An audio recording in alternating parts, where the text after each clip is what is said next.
Good morning, everyone. I hope you had a good night's sleep. At least I know I did. We're currently in August. I'm about to start the second cut of grass. But before that, I still have to get some of the new calves back into the pen. So I'm just bringing those back in now. Then I'll start mowing and raking, which I will probably most likely put in a single cinematic or time lapse. And after that, I'll start loading. There's somewhere to be every night of the week. Seems God ain't close as he used to be. And there's more tequila in this old town than pines in Tennessee. I ain't the man I thought I'd be.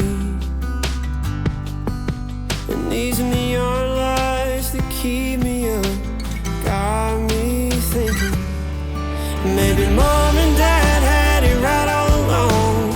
We're too old to still be alone, and we ain't happy ever after all. I'm just saying it wouldn't be as bad as we made it out, living in our hometown.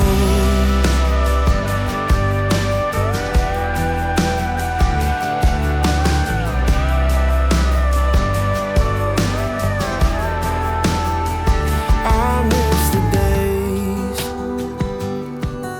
that flow like the Mississippi. You find a girl and get married before you're 20. But I've been running like a southbound train, as fast as a northern summer with no one to love. And it's making me wonder if maybe mom and dad had it right all along, and we're too old to still be alone, and we ain't happy ever after all. No, I'm just saying it wouldn't be as bad as we made it out, living in our hometown.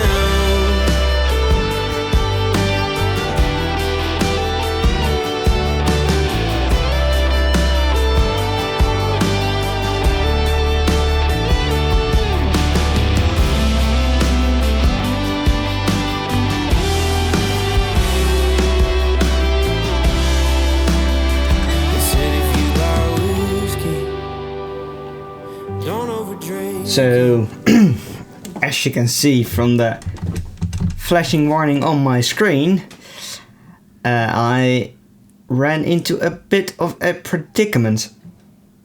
I forgot to refuel the tractor before going out to the fields, and I saw the gauge and I thought, oh, I'll be fine, I'll be able to handle it, I'll be back before I run out of fuel. Evidently, I did not. Now, running out of fuel is one issue I could have. The bigger issue is the fact that I don't actually have a fuel trailer or anything. So I'm gonna have to go around, call around, talk to some people, and see what I can do to get this one all up and running again. Well, that's humiliating. I'll talk to you guys in a bit when everything is back up. And it's running again. Thank God. Luckily, whilst I'm recording this, I know that the contractor is coming tomorrow. They were supposed to come tonight, but the other job that they had on the... Well, they had another job, which meant I didn't have the tractor available, so... Well, bit unfortunate, so they're coming in tomorrow. The main reason for me to already row it up now and not do it tomorrow is so that it actually retains a bit of moisture, because it's rather warm at the moment and the grass is drying out really quickly. So to avoid it drying out too much and get a good moisture content in the climb so it can ferment properly, I'm just rowing it up now, and that way it can stay like this overnight, and then tomorrow morning the contractor can come and start collecting everything up. This isn't one of my fields actually. It's a patch of grass that's on the land of the dealership, the transport company, which you can see right over there. And I just chatted to the owner of it not too long ago, and he asked me if I could mow it for him because it was getting quite overgrown. And it's actually, it's a proper field, like it's proper grass, it's good quality. So I told him that it was okay. So that's what I'm doing right now. I'm actually taking on his piece of land as well. But yeah, I think it's a good trade-off. So that's why I've got an extra piece of land without actually paying for it. But yeah.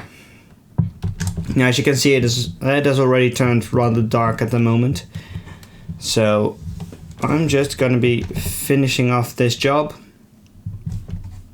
in the dark, unfortunately, again, and then tomorrow is the big day where everything is gonna be put into the clamp. So I'll see you guys tomorrow.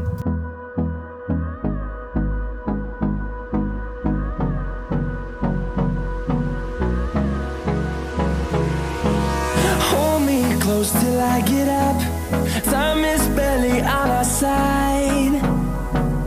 I don't wanna waste what's left. The storms we chase are leading us, and love is all we'll ever trust. Yeah, no, I don't wanna waste what's left. And on we'll go, through the wastelands, through the highways, till my shadow turns to sun rays. And on we'll go, through the wastelands, through the highways, and on we'll go.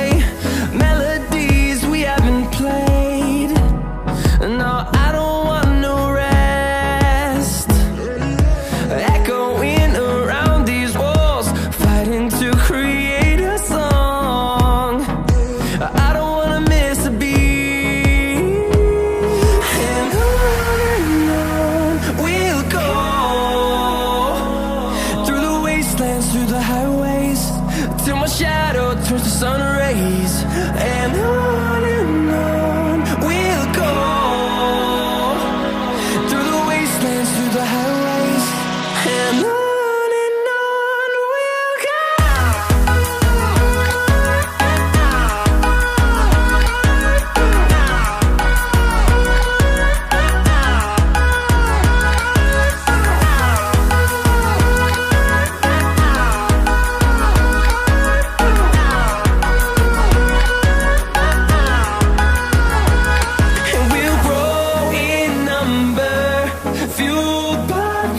See the horizon, turn us to thousands, and we'll grow in number, fueled by them to see the horizon, turn us to thousands, and on we'll go,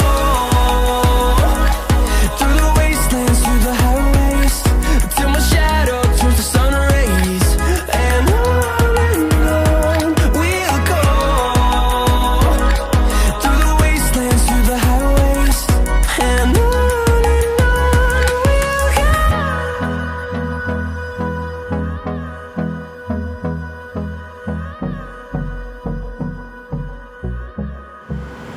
I hope you enjoyed that. Well, actually, I don't think that's a little time lapse.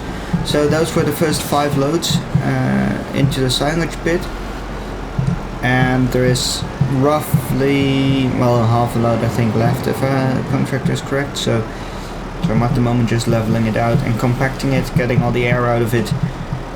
I really have a lot of buttons to press at the same time, as you might notice. So the reason for leveling it is so you can actually drive over it and compact it, and the reason for compacting it is so you can get the air out of it and it will ferment for the winter. So yeah, but I'm actually happy with the amount of grass that I've gotten off of it now, even recognizing that I have an extra field. I still think that I had a bit of a better yield than during the first cut, which shouldn't be that surprising, as I put some slurry on the biggest field and the one near the water pump as well.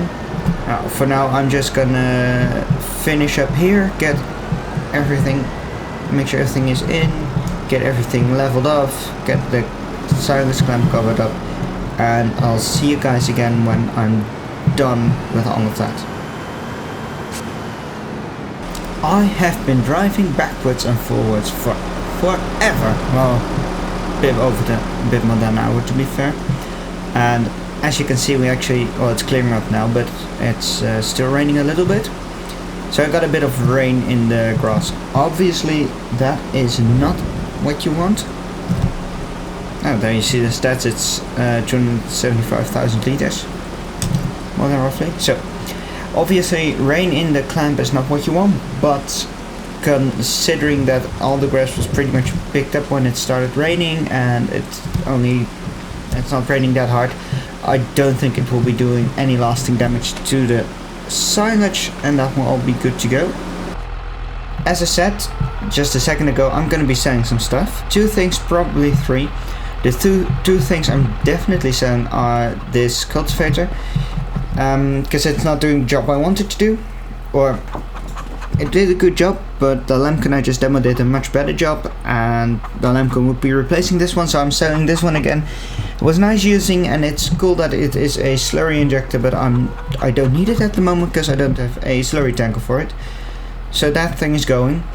The other one that's definitely going, which ends up just being a stupid purchase on my end, is this, the Rollmaco, the cutter roller. So the thing with this is, this needs to go at around 15 kilometers an hour to properly mulch up and chop up the crop residue and leave a level seedbed. The subsoil that I want to pull behind it only goes up to 4, maybe 5 kilometers an hour, which means that if I want to use these combined, I'm not going to get enough speed to actually get a proper cutting action, which also means that there's too much crop residue, or too big of a crop residue left on the field, which can't be worked under.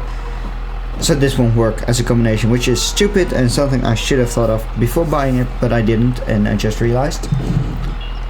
So that one is going as well. Now yes, I could use it just on its own, but if I'm going to be using a cutter roller, I do want something that's much bigger and not something that's 3 meters, because it's going to take way too long. So that one is going to be replaced with something at some point. I don't know if it's going to be a wider roller or a 3 meter mulcher that can go in the front, a PTO mulcher, because those can actually work on very low speeds. So yeah, I'm going to get those things sold, and then I'll see you back when I'm done with that. I have arrived at the store with the next piece of equipment that I'm going to sell, and I'm actually going to replace. As I said, this build shredder, it does work fine, but it's more for round builds than for square, and it's always a pain to get out and to maneuver around. So I am gonna get rid of it, and they have something else here at the dealership which I can take home with me, which I'm really looking forward to.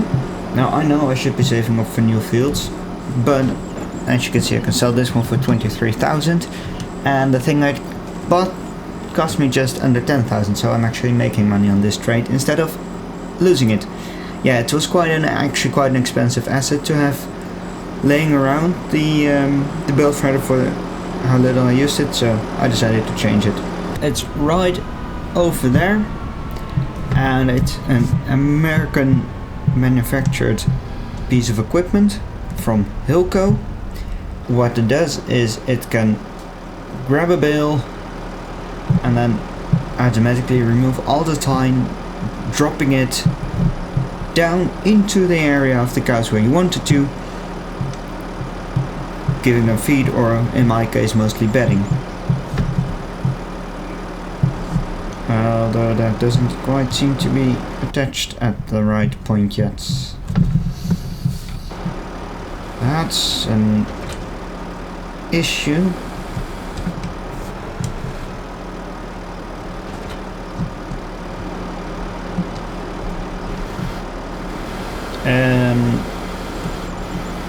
Yeah, that's not attached quite right. I'm pretty sure they'll get a fix for it. Otherwise I can always put it on a 3-point as well, because they've got different mounting brackets, and that's also useful for if I would ever come to sell this or change equipment or stuff. You can just change the mounting bracket and keep the same piece of equipment. So it can be used on a 3-point as well, on a front loader, and I believe a skid steer. But yeah, with that said, that's it for today's video, for this week's video I should say. I'm not quite sure what the next video is going to be. Might be harvest, might be me doing some contracting work, because the contractor actually asked me if I could help out during harvest if they had not enough people. So he might give me a call next month with a question if I could help out during harvest, but I'll jump that bridge when we come to it. For now, thank you very much for watching. I hope you enjoyed this episode, and until next time guys, don't forget to like, comment and subscribe, and thanks for watching. Bye for now.